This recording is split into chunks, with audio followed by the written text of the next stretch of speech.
Alright, so I played a game recently called Rogue Trader Warhammer 40,000.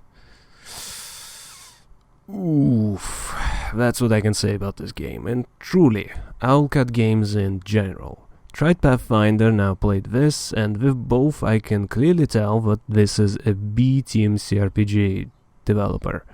They are clearly trying, but knowing how good it could be, I am simply left frustrated. So yeah, Rogue Trader is a CRPG which is okay.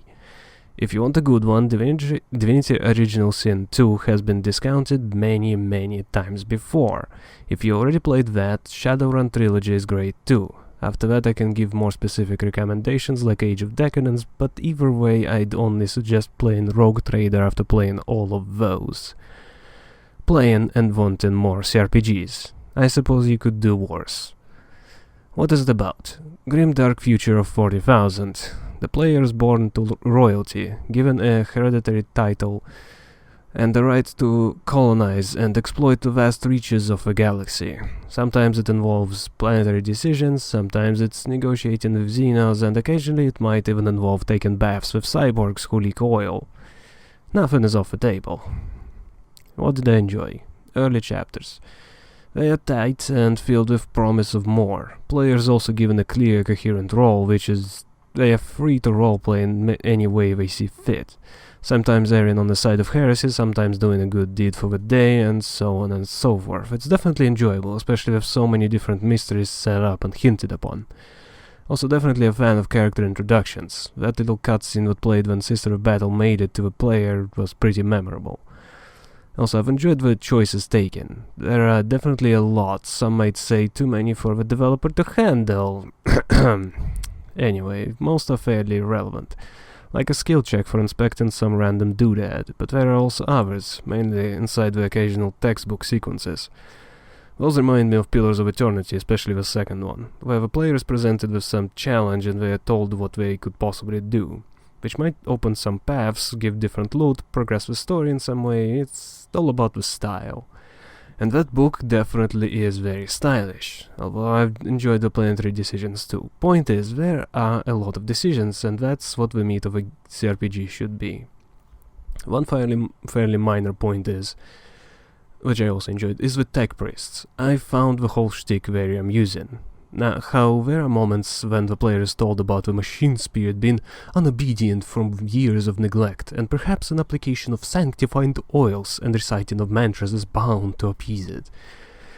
Writers definitely could have chalked it up to them being goofy, or went the lazy route and said stuff like the terminal just doesn't work. It's so absurd, I couldn't help but smile every time scenes like that has happened. And after that I'd say that I mostly enjoyed some points, but they have clear issues too, such as character customization. Take a normal, boring RPG for example.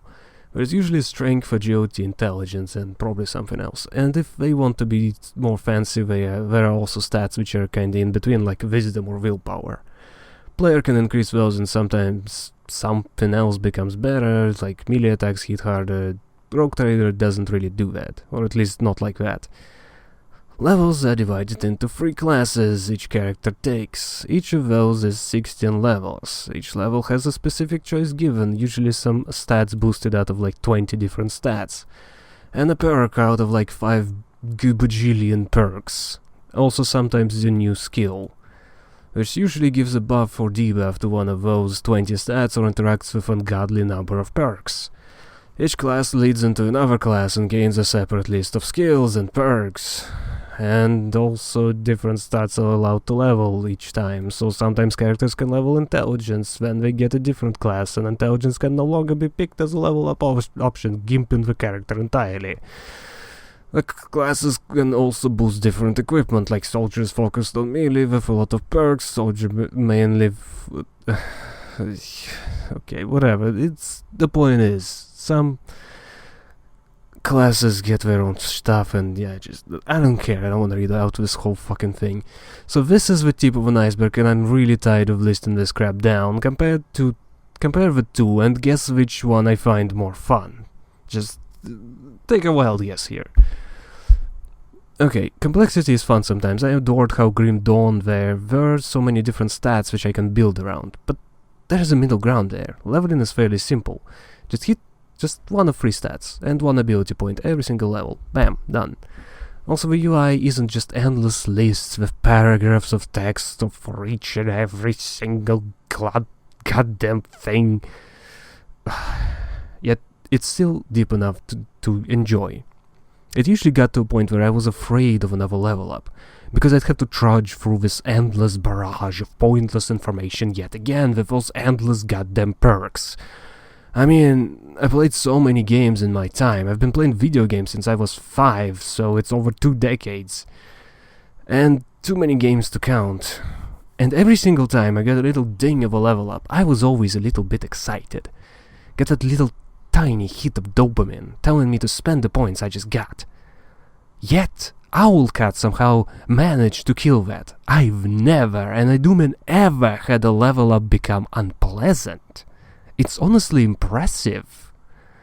But here's the thing. When there was a difficult fight and all those annoying as hell perks actually came into play and made me try and think about every move I was gonna make, man, it actually worked great, or well enough. I love the sheer volume of buffs and debuffs I'd stack, as if trying to eke out every opportunity I could get to make any kind of advantage come to my side. It was actually finally enjoyable. But I think of maybe 3 or maybe 4 fights in the entire game where it mattered, and it was so many fights. And 2 of those fights were very close to the end. One is a gigantic mech spider tank which bombards 2 areas each turn and they stay on fire. So I had to move over time, but not too far from, or the area would be entirely covered, so I had to kinda stack them together.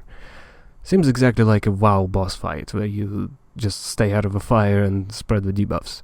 Great stuff. And the second fight is the snowy planet I randomly stumbled upon. There were a bunch of Chaos Space Marines and a giant monster who nearly one-shot a character each turn. I had to abuse the dodge and cover like crazy then. Also, it boosted stats every time it was shot, so it had a bunch of tiny cultists shoot at it instead of me. Friendly fire for buffs. Cool mechanic, so yeah, that was a cool fight too. Which actually brings me to the gigantic negative, the difficulty. And here's the thing, I think the game focused on the story can be just fine without any difficulty, just being very simple roll through the hay, with a player rolling over everything. Or it can be more enjoyable with hard combat, meaning the choices to avoid it become so much more attractive. But here it was neither. It boils down to the balance, and it felt like the developers didn't actually test anything in this game. They just ran the numbers, thought, alright, that seems like it could work, and just called it a day. Great example of absolutely idiotic level of difficulty is the fight right after the giant spider mech with fire I mentioned before. There are a bunch of demons ambushing the player, very large amount, and they have a lot of health. Bunch got over 300, some over 600, I barely got 100 health or maybe 200 health on my tank. So those are the numbers, that's the health. Their damage usually was 10 damage, maybe 15. With the fact that they miss more often than 50% of the time, they literally couldn't do enough damage to me.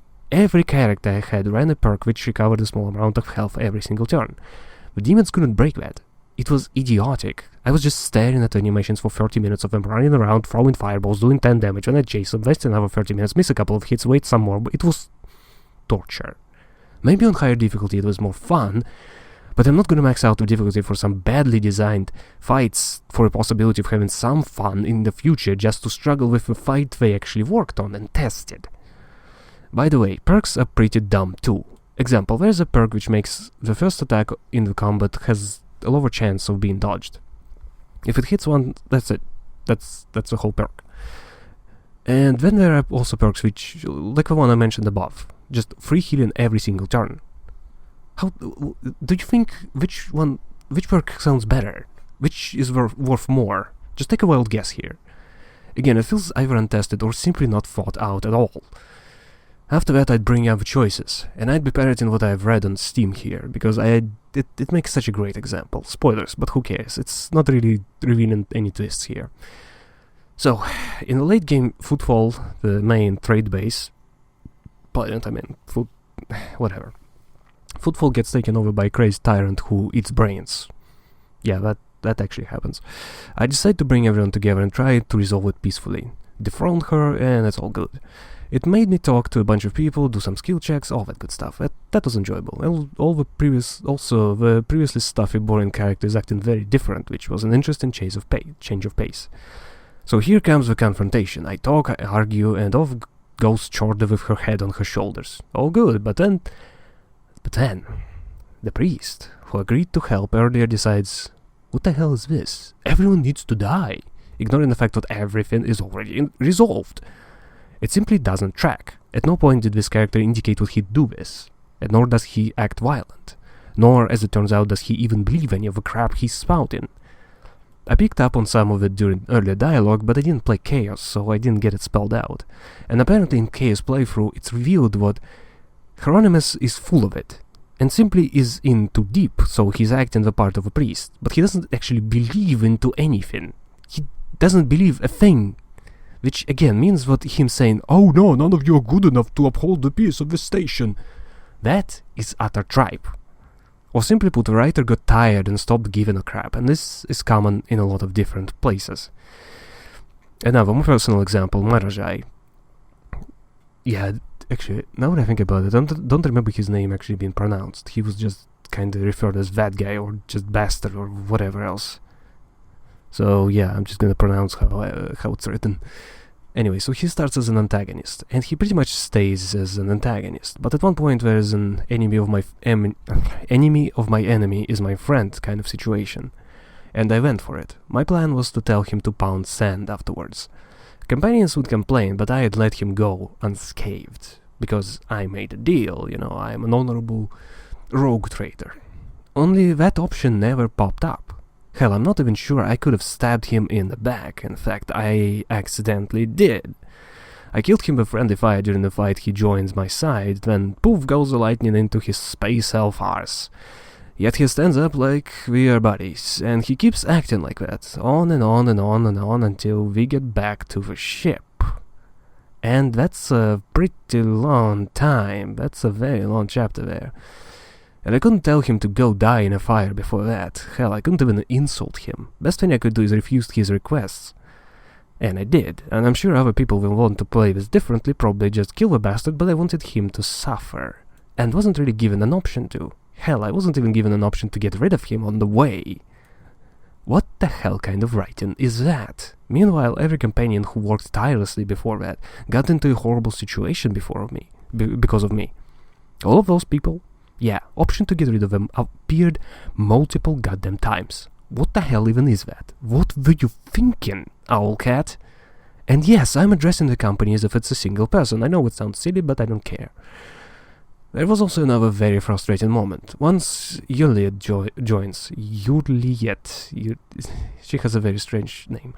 She works on finding her race and keeping them together. And I helped her do that every single time. Every time she came up to me with a request, I was like, okay, let's do that. Only once we found the seer on the planet who was organizing the rebellion, he suddenly turned hostile and refused to cooperate.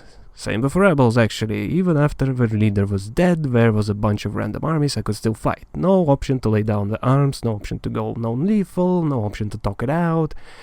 Hey guys, I'm here too. Ignored. Then suddenly hostile, and that was it. After that, every chance she had, she kept bitching about this, and I did everything in my power to try and be compassionate with the options I chose. She'd still berated and stonewalled me every time I tried to talk about anything. What a stupid plotline. She definitely offered an interesting story, and I'm not too familiar with 40k lore, only reading 4 or 5 books, one about a commissar, and the rest about space wolves, so I wouldn't know anything about Eldar, but yeah, for the most part it was just very frustrating. I guess I just descended into pure negative, so might as well pile up some more. UI isn't great. It reminds me of Atom RPG, which is a lot less complex, so it works there. There it doesn't need much, so it just works. This isn't hugely problematic, but there are certain things like an ability to save or do anything during dialogue. Not here. Or for example, a single action bar instead of multiple. For some reason we decided to separate them, and it's much easier to separate them yourself instead of having the game randomly assign stuff and not having to edit it yourself. Or some sort of ability to make perks go away if they're just garbage, instead of scrolling through this endless goddamn list. Goddamn, I freaking hate that perk system so very, very much. Or a way to actually make UI bigger, or the font, because the option for the font only seems to affect the book sections, which is not 99% of the game. The buttons are also kind of faceless. It's like tiny buttons on the right, which are very hard to see, and it's impossible to tell them apart, so I just clicked on everything until I got what I wanted. And in space, that ended up with me going to another loading screen, which, by the way, another problem. Rogue Trader has far too many loading screens, which became especially apparent during the labyrinth sequence in the woods. Trying to find your way while getting loading screen every 5 seconds is truly great gameplay, guys. Exploration is also extremely bare bones. It reminds me of another game, Stellar Tactics. Absolutely garbage game, which for some reason gets positive reviews. I assume it's because it's an early access, but nobody dared to update the reviews, since it's still in early access like 10 years later, and it didn't get an update in like 5. Garbage game. Anyway, great start, but then it's like a dev ran an algorithm to fill the galaxy and leave it at that. Entirely empty and faceless. It's a huge galaxy, but it's got nothing in it. Similar problem here. The few times the player can land on any planet, it's usually one tiny map and with a small fight or a couple of fights at best, which, like I said, are tedious, slow, and very, very, very easy. Unless it's related to a main story, in which case there is an actual effort, but again, actual effort is not enough effort to be a good CRPG. But all of this secondary stuff is completely desolate. It seems like the sector is huge at first glance. The Corona's Expanse, there we go, I remember the name. It feels huge, but it's actually very, very tiny. You can visit only a few places, and most planets you scan are just empty, or you can put a single extractor on it. And really, even in something shallow, like Far Cry 3, you get more depth from an open world. Only interesting bits come from building up colonies on those discovered worlds, of which I think there is a total of maybe 5 or 6 planets which can be colonized. And 4 of those are visited during the main story. So it's not exactly a lot. There's also a fairly hefty portion of the game, more than halfway through, which is leading player into what is essentially hell, and I kinda touched on that earlier. People are brought there to be tortured to death. I'd say that is as close to hell as it gets. And yeah, that's a place where the race of space elves lives, which sustains itself on consuming some sort of pain of living creatures, and they either kill each other or kill others, and that somehow fuels them. Yeah, whatever. It's Warhammer, just roll with it. Anyway, the player is isolated from their companions, their equipment, their ship, everything, and they have to get it all back. At first, I loved it. It was a change of pace, and I had to manage whatever meager resources I've had. That was amazing. Also, all the skill checks carried a risk, because the skills were a lot lower, but also a failure results in yet another debuff. This was pretty great, up until I secured the base of operations. When it felt like an endless cycle of stupid fights, and they just sucked. Again, the difficulty is all over the place. Sometimes it's like the 5-year-old is trying to beat up Mike Tyson. Other times there were actual challenges, but either way, all of it was so stupidly long and tedious that any kind of enjoyment evaporated and was never seen again. And for whatever reason, NPCs in there just had to talk and talk and talk, just using 3 paragraphs to say what can be done in 1 sentence, and most of these paragraphs were insults or repetitions of the word monkey. I don't recall a single thing. Close to the end of that chapter, I was just completely lost, not aware of reasoning behind anything happening, and I just did not care. It needed to end already. Another thing to talk about are the companions as a whole. I'll put in the description in the Reddit link where I took it, but it pretty much echoes my thoughts on Argenta, or Sister of Battle, Travesty. She's definitely a likable sort, despite being a zealot, especially because she's voiced by Yudiko from Warframe. I loved that voice. But that last quest of hers spoiled everything. It's so terribly executed. Idira, meanwhile, is extremely basic. I've expected her to provide frequent quips about everything happening, yet that was very rare after the beginning, and her final quest was clearly made last minute, and despite being emotional, just didn't have the impact. Afterward, Abelard had a fairly interesting quest defending his family name, but well, with him there flat out spelling out the answers and mystery being a bit too simple, I'd say that also fell flat. but at least he was consistent. Pretty much always had at least one line per area. Not always useful, but devs spent time on him at least. Cassia is probably my favorite companion, despite being a typical Ivory Tower elite, which is not something I usually enjoy. She's just very naive and probably had the most lines of any companions, with different colors hinting toward what is currently happening, and also from time to time she offered new quips about the companions. So, for example, if a companion is going through something important, she might offer some new insight into them. And I liked that quite a bit. Her quest was also fairly well done, and I loved that when I spared the insurgents, they came back and tried to do the exact same thing. So it's not like they instantly became good guys after being forgiven. It's more realistic that way, and again, another plus. Pascal is clearly where most of the attention went when it comes to companions. Even ending slides had him appear the most, and I did like him, but felt like the entire stop the cycle, continue the cycle thing was a bit too confusing. And by the time his last quest rolled around, I was already running on fumes. Either way, he was okay. Heinrich's I didn't actually use. I told him to pound sand after he kept threatening everybody, which is on point for Inquisition, but I was trying to run a friendly ship, and he was kind of ruining the vibe. Jay probably would have been my favorite if there was an actual reason to use her. She basically never said anything, never really did anything, and in combat was a weird combination of a buffer and a combat unit, neither of which worked that well. Her quest was amusing up until I accidentally went to the next act, and it was abruptly ended in the middle. I tried to do it, but the game bugged out. I came back from a bunker, but the NPC had no dialogue to take the seal, so yeah, that's fun. The game is also buggy. Very fun. Yulit and Marajai I've already talked about, so there's also Ulfar. And Ulfar was Ulfar. I tried to like him, but the whole storyline regarding him felt tacked on last minute. Just to have a bit more story for the last few fights. Little more. Personally, he was just boring. I don't know what it is, but I messed up his writing, but he's definitely supposed to be a cool badass, but I never actually felt it. And the poetry got annoying fast. Lastly, there's Incendia, and she proved to be an insanely overpowered character, doing over 1,000 damage to the last boss, but personality-wise, after that foothold debacle, she didn't have enough time to do anything. I guess, lastly, I'll mention the ending. And while I'd like to praise the fact that they tried to tie up the loose ends, I'd struggle to honestly praise it, because there were at least 4 separate times the ending slides said one thing, then after a few there was a conflicting information. It was especially abhorrent with the capital. One time it said that it prospered for years to come. Then there was an Imperial Navy fight, and the capital was destroyed. Then suddenly mutants took over, and everything was fine again, and then it was overthrown by the Imperium. No rhyme or reason, nor timeline. So they could have tried to at least say, yeah, this is this, then that happened. But instead it's like every event is told in a completely random order. Companions were mostly, and they went off into the sunset. And I guess that works, but god did I hate the game by the end. I just wanted it to end, so them going into the sunset was not enough for me. And there was nothing satisfying in the end, really.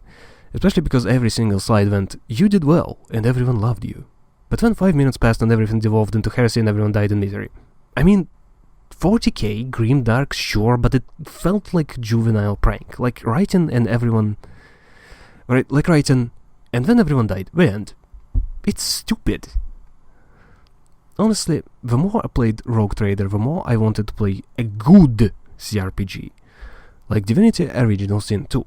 Hell, every single point of that game felt better than anything in here, and I'm starting to lose my voice. That's how that game made me feel, but I feel like it's on point. But it's all down to the amount of effort spent. A good CRPG, a lengthy, deep CRPG, it needs an obscene amount of work. So many different things to account for, so many different choices. Every single fight has to be carefully designed, all of it has to work with every single thing the player can pull off. And there are also immersive sim-style situations where a player can bend the rules and pull off something crazy, like popping a barrel of death fog onto Alexander in Fort Joy. Or something I frequently did, talk to an NPC with one character and sneak around the place and buff up everyone before a fight happens, or even steal a bunch of things, everything that's not nailed down. There's simply so much to account for and think of, and that's impossible to make without a mountain of experience, which Larian definitely has. And Owlcat is clearly lacking in that respect, which is why I also brought up Shadowrun. Harebrained Schemes trilogy. Returns is a great example of a first attempt being a mess. There are so many issues, especially at the end, but Dragonfall and Hong Kong especially are absolutely brilliant games, and both of them are a lot more simple, yet both of them still work wonderfully. The scope is smaller and the player choices are a lot more rigid, yet again the game still works, because the developer didn't try to bite off more than they could chew. And it's something that I always applaud them for, and wish more people would realize. Not every game needs to have 999 hours of content like Warframe. Not every game needs to have twists set up hundreds of hours in advance before a payoff, like Persona. Not every game needs to account for every single choice made, like in Deus Ex or, again, any kind of CRPG. Games would become so much better if developers and whoever is responsible, really, for overseeing them would just realize their limits and set back their expectations and plans. I've been excited. I wanted to play another CRPG for a long damn time. And I wanted to play a good 40k game since I was like 10 years old. But instead, here is a half-baked attempt. A third game from this developer, and thus far, the one I've enjoyed the most. But the bar wasn't set very high in the first place. So instead of a delicious treat, I got, well, what would be a good alternative? A rotten prune.